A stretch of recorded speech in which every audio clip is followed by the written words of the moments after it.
offering a resolution in memory of Senator Paul Sarbanes. And I should say that Senator Sarbanes was very pleased that Ben Cardin succeeded him in his seat here in the United States Senate. And so I'm honored to join with him and Senator Stabenow, Senator Reid, Senator Durbin, and others in remembering somebody who was a friend, who was a mentor, and who was the excellent role model for every elected official, Senator Paul Sarbanes.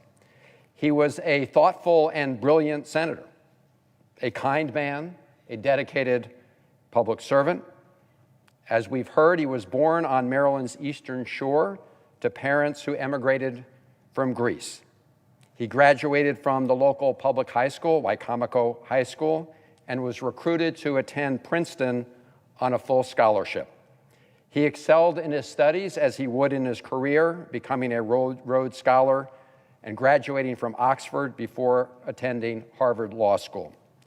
He went on to a very distinguished career in public service that ended here in the United States Senate, but he never, ever forgot his humble roots in Salisbury, where his parents owned a small restaurant they called the Mayflower.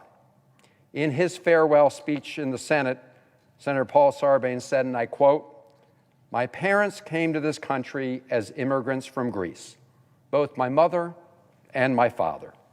And it was from them that I first learned about the meaning of a democratic society and the potential it offers to move up the ladder of opportunity on the basis of ability, hard work, and conviction. Their memory is still a very powerful influence in my life." As we heard from Senator Cardin, Senator Barbara Mikulski, who served here so well, was his friend and partner. And for years, she always joked that they were the diner Democrats, a nod to the Mayflower restaurant owned by Paul Sarbanes' father, her roots in the Polish-American community in Baltimore, and their mutual commitment to fighting for working people, for the dignity of work, for the reality of the struggles so many Americans face, and the need to give every American a fair shot. Paul Sarbanes carried the values he learned from his parents on Maryland's Eastern Shore, first to the Maryland House of Delegates, then to the House of Representatives, and later here to the United States Senate. From the very start, he developed a reputation for thoughtfulness and honor. He could make simple, confident arguments based on evidence to win others to his cause, members from both parties. He was in his first term in the House of Representatives during the Watergate hearings, and he approached the proceedings on the Judiciary Committee with his signature seriousness of purpose. He considered the evidence, he listened to President Nixon's counsel's statements, and methodically addressed and responded to their arguments. Because of his own unimpeachable conduct, the chairman of the House Judiciary Committee called upon him, a new member, and asked him to introduce the first article of impeachment against President Nixon, the charge of obstruction of justice. Paul Sarbanes had the legal acumen to take on that responsibility, but he also had the integrity to be a moral voice in the Congress at that moment for the country. Writing about his dignified work during the Watergate proceedings, journalist Elizabeth Drew commented, quote, "Paul Sarbanes would not have looked at all bad at the Constitutional Convention.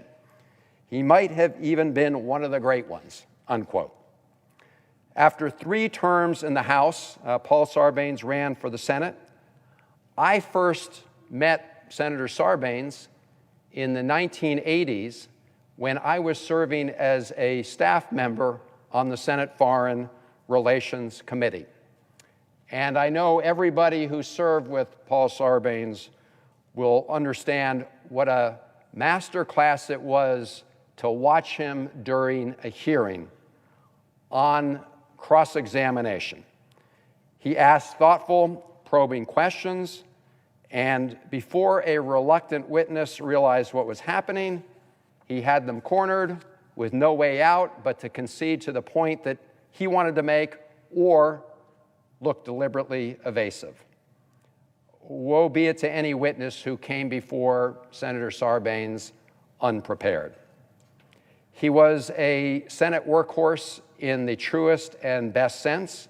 Former Majority Leader George Mitchell once said, "Paul was effective because he didn't seek credit, which endeared him to his colleagues," unquote.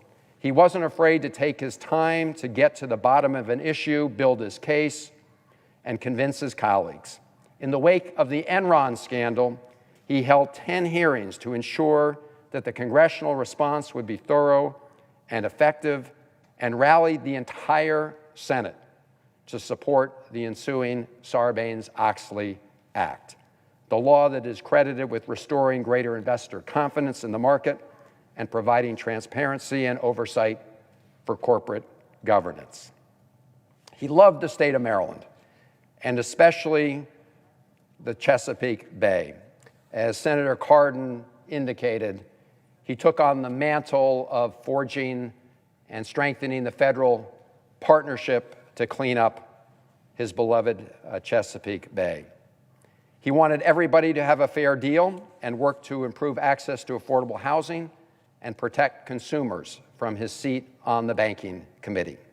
He believed in the United States as a force for good in the world and supported foreign assistance, treaties to return control of the Panama Canal to Panama, and strongly supported the legislation to impose sanctions on the then apartheid regime of South Africa.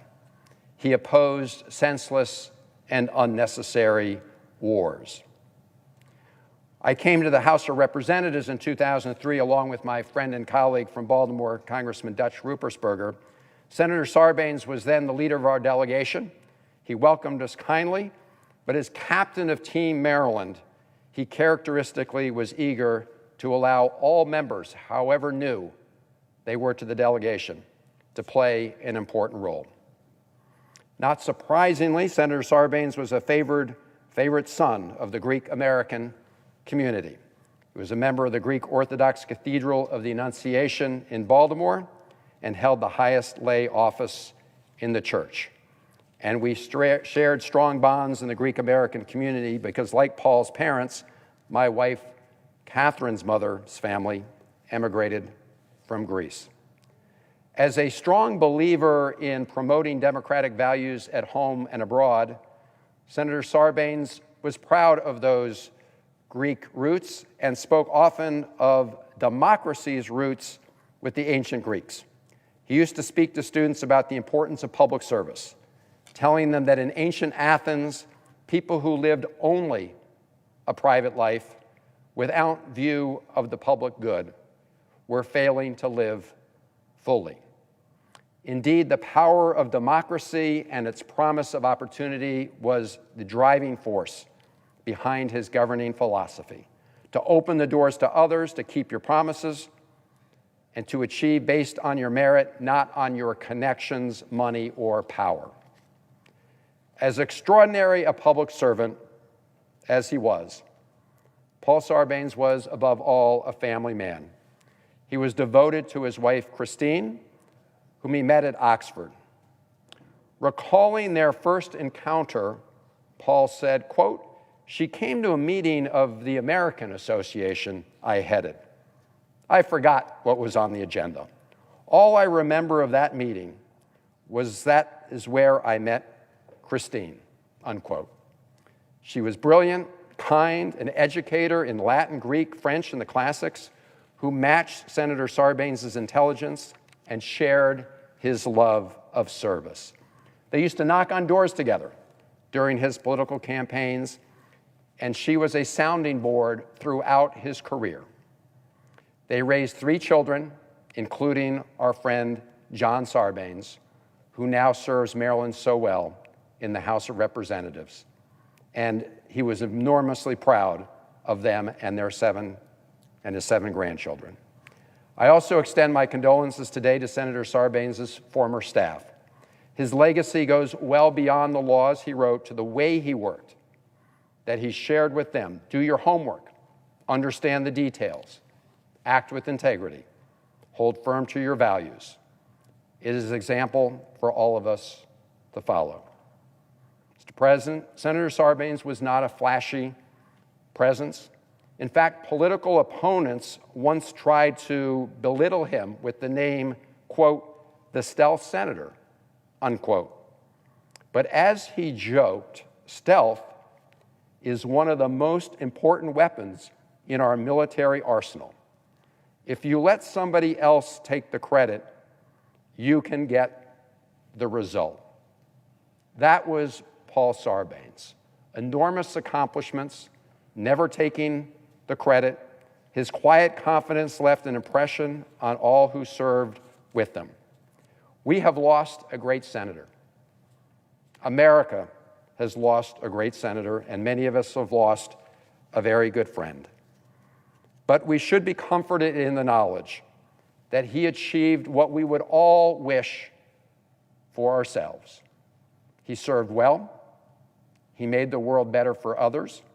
He treated all he knew with respect and earned their respect in return. And he leaves us with fond memories. May God grant those who loved him the strength to bear his loss, and may his memory be eternal. Thank you, Mr. President. Mr. President. Senator from Michigan. Mr. President, I rise this evening with my colleagues from Maryland and with Senator Reid from Rhode Island to pay tribute to someone who I was lucky enough to have as a mentor when I first entered the Senate, and I want to associate myself with all of the wonderful words of my friends from Maryland.